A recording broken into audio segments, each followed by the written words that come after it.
You've earned the seat. You've done the work. Your resume walks in the room even before you do.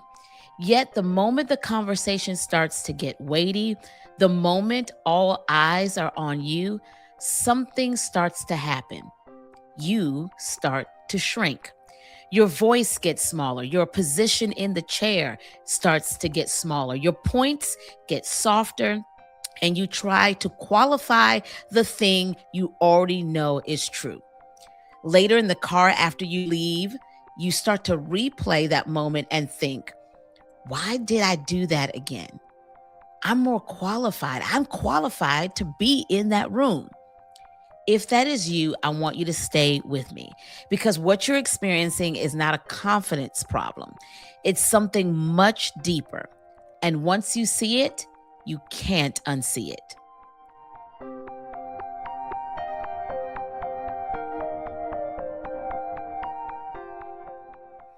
Hi there, I'm Rashonda Pratt, visibility and communication strategist. So let's go ahead and get right into this. I want to really hone in on the leader I'm speaking to. So let me describe who that is right now. You're not new, you're not underqualified, you're not underprepared. You've led teams, you've closed deals, you've sat on boards, you've built something really real and significant. But there are certain rooms: the executive room, the investor room, the boardroom, even the green room before you go on a TV interview or hit the stage. The table where the decision actually gets made. And in the rooms, a version of you shows up that doesn't match who you actually are. You are overprepared and still feel exposed. You speak and immediately second guess what you said. You wait to be invited into the conversation instead of entering in it. You defer to the loudest voice in the room, even when you know they're wrong. And you leave that room very frustrated, not with them, not with anybody else, but really yourself. And really, here's the part no one is talking about: the smarter and more accomplished you become, the worse it can get. And we're not talking about imposter syndrome. We're really talking about the gap between who you are on paper and how you feel in the room starts to get wider than ever. We're talking about that gap. So you start to wonder if something is broken in you. And I'm here to tell you it's not. What's actually happening is the shrinking in high stakes rooms is not a confidence problem. Let me say that again for the people in the back. Your shrinking, or the shrinking you feel when you rather melt into your chair or in the wall in high stakes moments in rooms, is not a confidence problem. You don't need more confidence. It's an authority alignment problem. Let me explain. Confidence is a feeling, authority is a position, and the two are not the same. You can be confident in your skills and still feel unauthorized to use them in certain situations, places, and rooms. That's not weakness, it's really a signal. It's really pointing to three specific misalignments. And it's very important that we understand these misalignments. Now, as I talk about this, I want you to identify where you are. This is not for you to get into woe is me or condemnation. That's not what it is.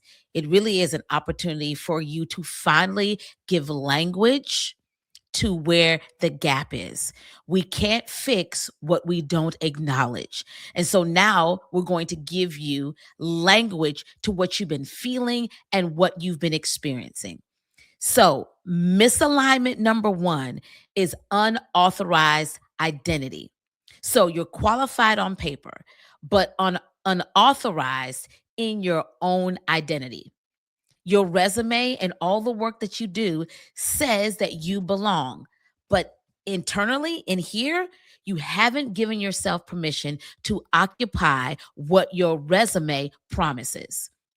This is why I tell people all the time: visibility is power. It is. You deserve to be seen and heard. Visibility is stewardship, responsibility, and all of those things. But visibility starts as an inside job.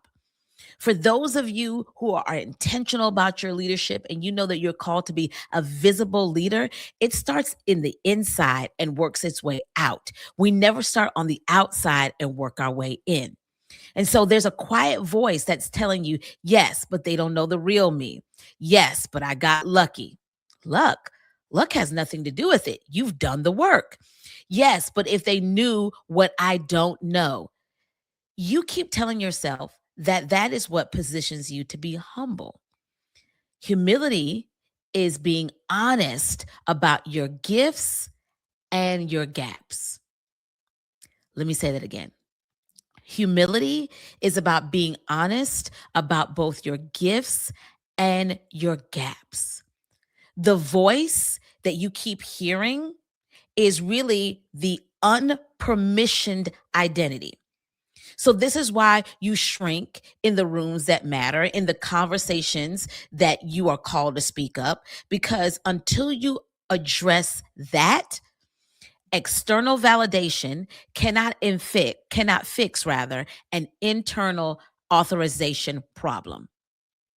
Let me repeat that again. Getting validation from everyone out here won't fix what's going on in here. This goes back to what we've taught here about the 5 levels or the 5 rungs to visibility: being seen by God, your source, and 2, being recognized, being seen by yourself. This is where we are right here. And so you have to give yourself permission to step into the identity. You can collect 10 more credentials and still shrink.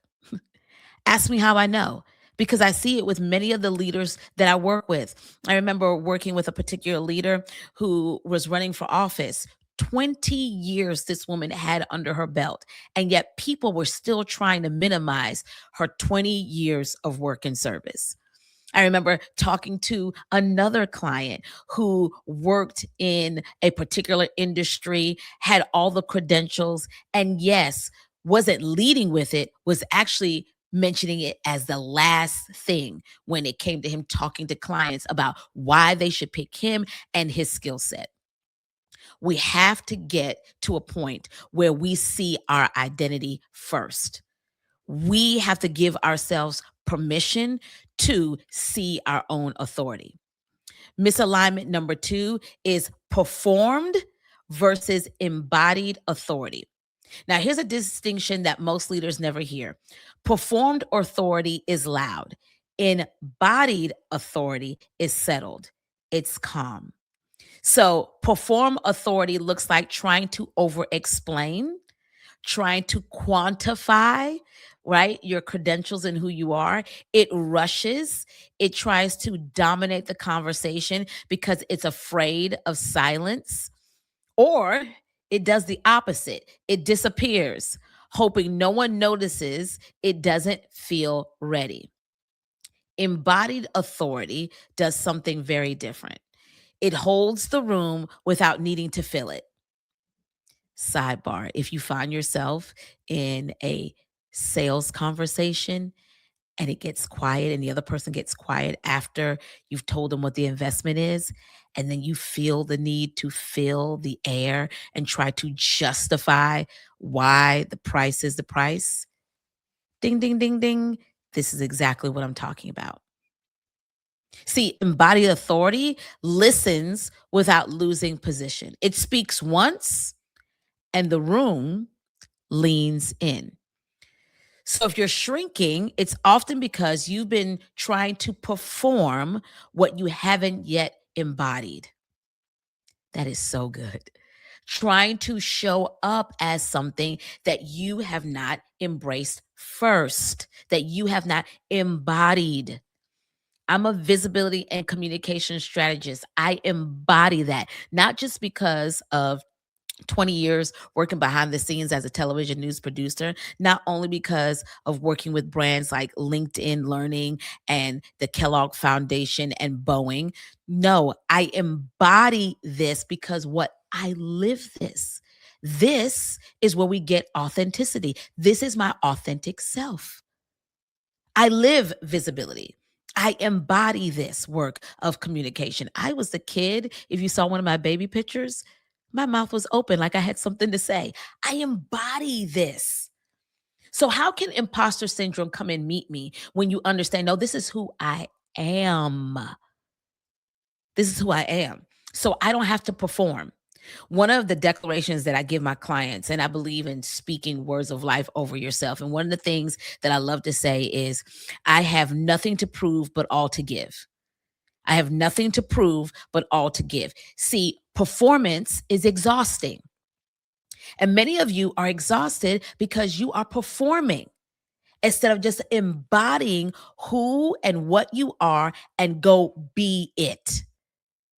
And this is why you leave rooms, situations, and conversations drained because you have gotten into performance instead of just practicing or showing up as you are. Misalignment number 3. And if you're already diagnosing where you are, I would love for you to put that, be bold, and put that in the comments under this video. This is a safe place, right?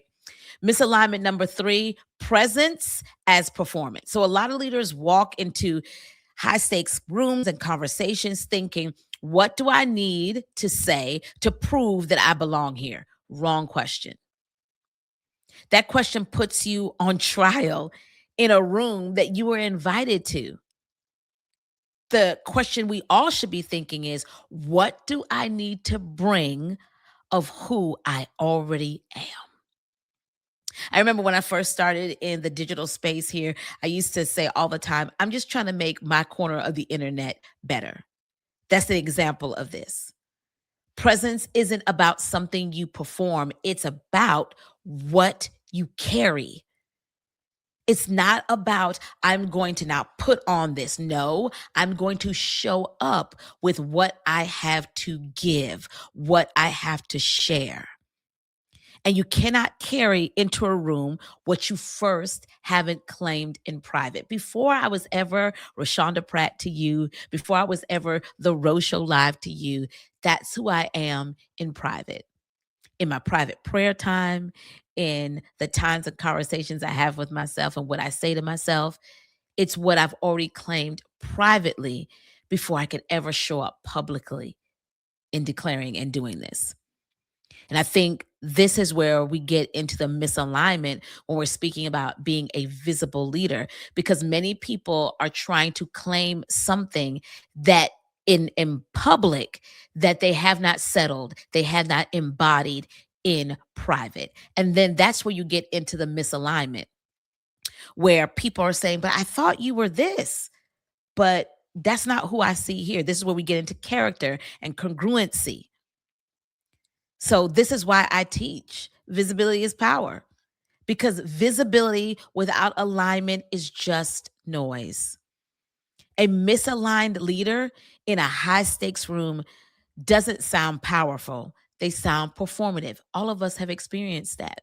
The room can feel the difference. Everybody on your team can sense it. The people that you're showing up online to create content for can hear it, even if they can't name it. So here's the reframe. Here's what I want you to stop asking. How do I feel more confident? And I want you to start asking this question. What authority have I not yet authorized myself to carry? So we're moving from how do I get to be more confident to what authority have I not yet authorized myself to carry? What is that? And I want you to name it. You can journal this if you want to. You can drop it here in the comments, but I want you to really think about that, because the first question of how can I become more confident has you chasing a feeling. But the second question has you moving towards alignment and purpose. And when you are alignment, that's what the room responds to. So the next time you are in a position, whether speaking up at a meeting or leading a meeting whether having a tough conversation or creating content to share your thought leadership. I want you out loud, in the car, in the elevator, wherever you are. I want you to name what kind of room you're walking into and who needs to show up. What version of you needs to show up? See, I believe that one of the things and one of my gifts is being a person who transforms people, holding up a mirror, allowing them to see a you that they never encountered. So anytime I go into a room, I am thinking about transformation is walking into the room. That's not a performance, that is a position. I am walking in here as a strategist to have conversations that transform people, not as someone hoping to be seen. Number two, I want you to audit the voice in your head from the last room or the last situation that you shrank in. What did it say? Like, don't take up too much space. Don't sound too confident or too sure. Don't be the one who, insert whatever you want after who. I actually want you to write that down because that voice is misaligned and you can't dismantle what you don't name. So the reframe is, right? I'm going to take that voice that keeps telling me the opposite of what I know, and I'm going to take it captive and I'm going to speak the truth. And then, number three, practice the pause. Embodied authority is comfortable with silence. Let me tell you, this was tough for me when I first started because as a TV journalist, as a former television news producer, executive producer, silence does not play well on TV. That means something is wrong. So I had to learn to practice silence. So before you respond in your next big moment, pause for 2 full seconds. You're not going to die. They're not going to die. It's going to be okay. Not to think of the right answer, but to remind yourself you have the right to be the one answering. And then, number four, stop preparing to prove and start preparing to position. So, over preparation oftentimes is shrinking in disguise, right? You're not gathering more data, you're not gathering more permission slips. You don't need them. You were already authorized the moment you were invited to said stage, to meeting, to whatever it is, you already authorized. So, show up. So, if this is landing, I want to be very clear with you. The leaders who stop shrinking in high stake rooms, on stages, creating content are not the ones who are more confident, friend. They're the ones who are more aligned. They have closed the gap between who they are on paper and who they are in the room. That's the work that I do. And I would love to continue doing that work with you. Now, there are a couple of ways that we can do this. Under this video, you'll see some information on how we can work together. I would love that opportunity, and I would love for you to check that out. If you are saying that you have to get in alignment with your visibility and your positioning, the other thing that we can do is we can continue having a conversation here by you hitting the subscribe button. But I just don't want you to hit subscribe. I also want you to engage in the comment section and also share this with another leader that needs it. Because here's the truth. The room you're shrinking in right now, the moment that you're shrinking in right now is really the place you are assigned to lead. Boom. So stop apologizing for being there and start occupying it. Remember, your visibility is power. I'll see you next time.